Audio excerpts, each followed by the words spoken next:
guys! So, welcome to another vlog and we're currently at Panglao. Medyo malabo na yung paningin ko. Kasi kauuwi ko lang kahapon and oh my gosh. Alis na naman. So, kasama ko yung friends ko. Ito si Jess and si April again. Umalis kami ng Manila mga 3 PM and dumating kami mga around 4. Tapos, medyo traffic na pala kasi before nung huling punta ko dito, wala pang masyadong mga sasakyan. Tapos parang mga motor pa, ganyan, puro rough road. So, in fairness, maganda na yung development na nangyari. Pero yun lang traffic. So, maglaan kayo ng time dito to go around. So, this is the place kung saan kami kakain today. This is Mosa. Malapit siya sa Solea, which is our hotel. Pasok tayo. Ganda guys, oh.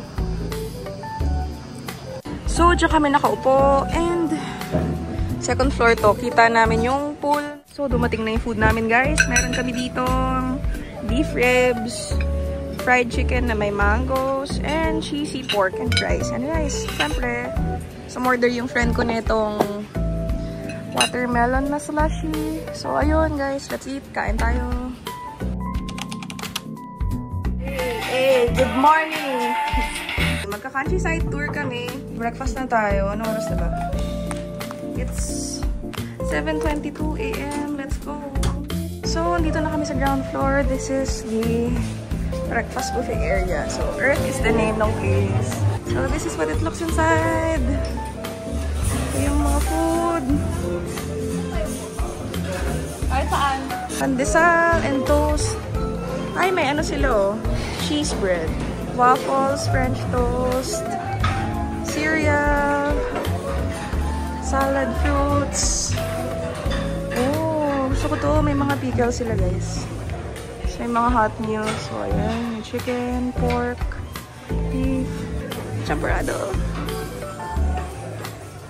May bacon. Tapos, meron din sila ng omelette station, guys. The drinks. Marami din silang option for drinks. So, I got my food, guys. Meron ako ditong adobo. Sorry, humba. Tapos, eggs, tocino, veggies. Yun. Tapos meron kaming mga sharing ng mga pastries. Good morning, April! Oh, so, yun yung view. Andiyan na. Ewan ko kung kita. Ayan o. Yun na yung dagat. Sana mamaya pa dumating yung driver namin. Yun lang. Let's eat!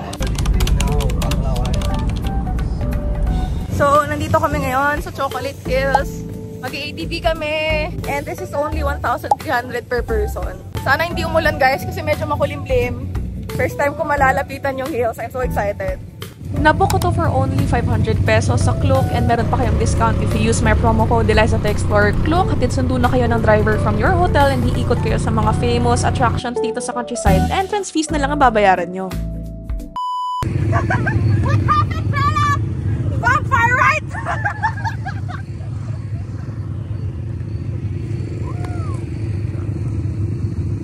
Why are you crying again? So, katatapos lang namin mag-ATV, guys. And nasa car na ako. Wala pa yung mga kasama ko. Andito kami ngayon sa Soteras ATV rides. Tapos, 1,300 lang per person. Tapos, okay naman yung experience. Mabait yung tour guide. Sino yung nag-guide sa amin sa trail. Tapos, napaka-helpful niya mag-picture. Sobrang ayos, guys. Highly recommended ko to sa inyo.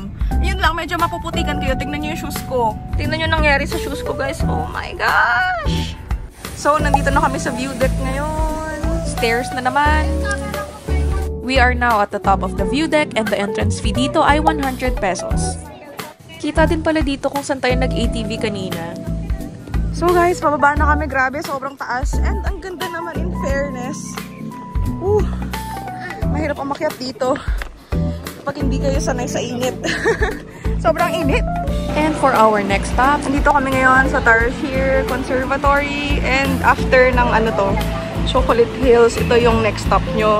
Entrance fee is 170 pesos and bawal ang loud noise and flash. So voice over na lang, guys. Ang cute nila and super liit pala nila in person. Tapos na kami and pabalik na. Ayun na yung sasakyan nandun na. So hopefully magla-lunch na. On our way to lunch na daanan namin tong forest.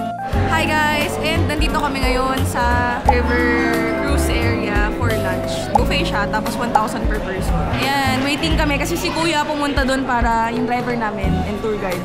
Siya yung nag-aasikaso, tapos bibigay na lang namin yung payment sa kanya. Also, take note na kapag sumakay kayo ng River Cruise, hindi pa siya kasali doon sa Kulok na tour. So, ang kasama doon is yung transpo, yung pagsundo sa inyo sa hotel, pagbalik sa inyo sa hotel, babayaran niyo yung entrance fees, babayaran niyo yung lunch nyo. Ayun. So, hindi talaga siya completely all-in. Pero it's very convenient kasi hindi ka nahahanap ng sasakyan per stop. Kasi hindi commutable tong area na to guys. Like, nasa kawalan siya. Walang mga public transportation. Even Grab mahirap dito. So, ayun. And nakuha na namin yung passes and we're now on our way sa boat. And ang nice naman, meron pa silang pa-welcome music. Kain na tayo. Okay. So, ito yung boat, guys. Yan yung mga kasama sa food. Mostly mga Filipino food yan. Yan. So, may mga meat, may sabaw, may vegetables, noodles, seafood, may desserts na rin. Daan tayo. Excuse me.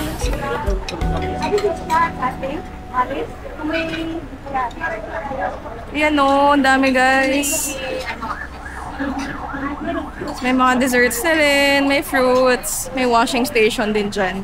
If in case, tas alam ko for sale yung drinks nila dito. Kain tayo guys. So this is my lunch. Ang dami no. Ayoko na tumayo eh. Barbecue, tuna, shrimp, beef, and soup. Tapos meron kaming desserts. Ayan yung drinks. Kasama na rin yan. This is the view. Under na kami in a while.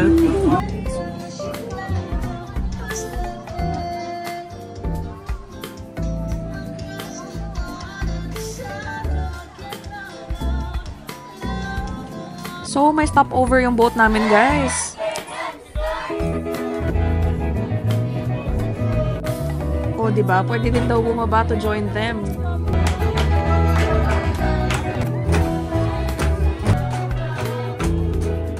And tapos na kami sa River Cruise lunch namin, guys. Highly recommended. Ang sarap ng food, masaya siya, and ang ganda ng views. So, tapos na kami mag-day trip ng countryside tour and nandito kami ngayon sa Alona Beach. Sadly, medyo magulo guys kasi ang daming kinoconstruct. Hopefully, for the betterment of the place. Tignan nyo. Ayan o. Medyo magulo siya guys. Daming mga tambak-tambak. Ayan, pabalik na kami sa hotel. And dahil may free shuttle yung hotel, doon kami magpapasundo.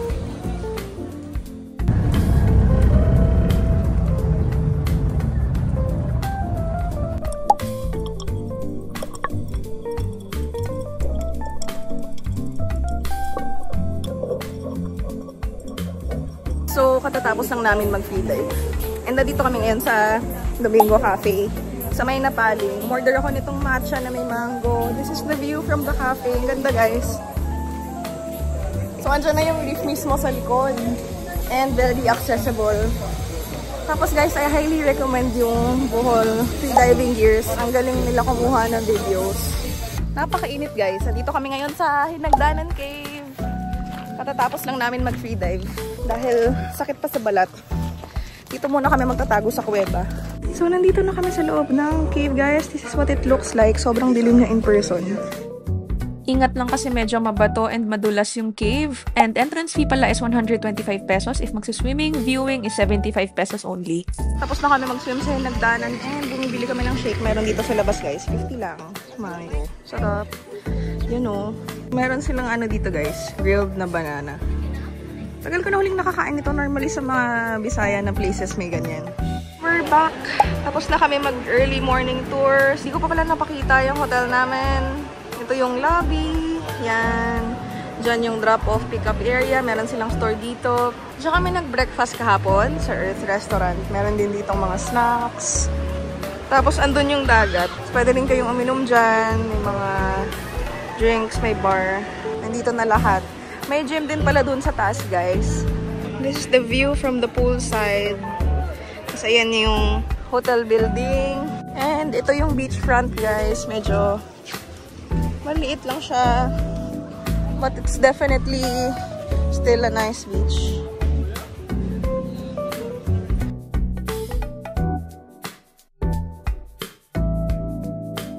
nandito na ako sa beach and ayan siya. Very chill dito compared sa Alona. Medyo hectic and ano dun eh. Parang mas magulo. Ayan. Doon pumapasok yung mga cars, mga tricycles. Tapos dito sila dadaan for pick up. Then ito na yung lobby.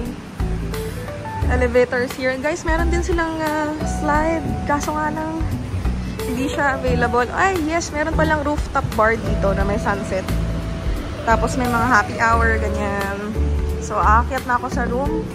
Kasi anong oras na, yan o, nakaswimsuit pa rin ako. Let's go back to the room. Maliligo na muna ako. Let's rest for now. Kasi 4 AM pa kami gising dahil dun sa dive. So, ayan ang must plan natin for today. Para tayong may contour ng konti. Ang tulo ng hair ko, guys. Pasok na tayong elevator. See you later! Hello, guys. So, nakatulog kami kasi dahil syempre, di ba? Oras kami nag-start. 5:04, gising na yung mga kasama ko. Nakatulog na kami pagbalik namin agad ng room. It's currently around 5. Pupunta kami ng Alona for dinner. Dito kami ngayon sa Alona Beach and this is how it looks like at night. Ayan, medyo buhay-buhay. And maraming bars. Yes, nasa beach mismo yung mga seats. And that is legal here. And legal din ang night swimming dito. So, kung takot ka sa araw, okay yun. So nandito kami ngayon, guys. Ayan, diba? So nandito kami ngayon, guys, sa Escape Bar. Sa taas ng isang building dito sa Alona. Yan yung drinks namin. And this is happy hour. Buy one, take one yan lahat. Super nice. Ayan. Good morning!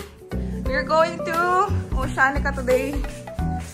And this is the fit. Dala ko yung fins. Yan, so day tour lang kami. Let's go there! So, nabook ko yun sa Klook. And you can use my promo code para mas makamura kayo. Alam nyo na nasaan. Kabog.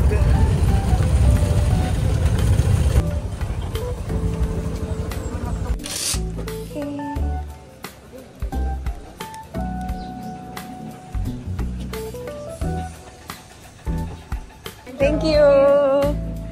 This is what it looks like, guys. And meron din palang kasama na land tour. Oh, farm yun. Pwede tayo mag-feed din ng animals. Oo naman. Yes! Ito yung lobby nila. Ganda. And so, just like that, we're here sa Oceanica. Grabe, guys. Ang ganda ng beach dito. Ayan o. So pretty. Then, included na rin yung mga beach chairs. Bean bags, yung mga loungers for tanning, the pool, ayun, nandun, beach bar, lahat yan is included na sa day pass. And tingnan nyo naman yung beachfront nila, ang ganda. I really love the beach dito, sa side na to. Tapos napaka-fine ng sand. Only cons, syempre dahil summer, may mga lumot. Yun lang, di natin makokontrol yan. This is our food, guys. Tapos, meron akong buko juice. And meron ako kaninang in-order na piña colada, pero naubos ko na. And ito yung view. Very nice. And mainit. Sobrang init. Tostado na ako, guys. Sobra. This is the pool. Sarap sana mag-swimming dyan, kaso parang heated. Mainit siya eh. Maganda yan kung gabi. So, for dinner, nandito kami ngayon sa Guitar Wood House and it looks very nice. Talagang literal na guitar siya. This is the restaurant from the outside. And meron silang live singer dito. Ito rin yung mga seats. Cozy, super relaxing. Hindi siya crowded. Tapos, masarap yung food. Hi guys! So we are now on our way sa airport. It's our flight back today sa Manila. And did you know na pwede kayong mag-book ng car airport service sa Klook, guys? It's so convenient, lalo na kung may luggages kayo. Sure na may magsusundo and hatid sa inyo. So, nandito na kami sa airport, guys. And meron ako nakitang Bohol Bee Farm na ice cream. Masarap to, promise. Dapat try nyo yan pag nandito kayo. So, ayan yung pila. Medyo marami ng tao. Hindi pa open yung yung check-in counters. Nakuha ko ng ice cream and it's still as good as ever.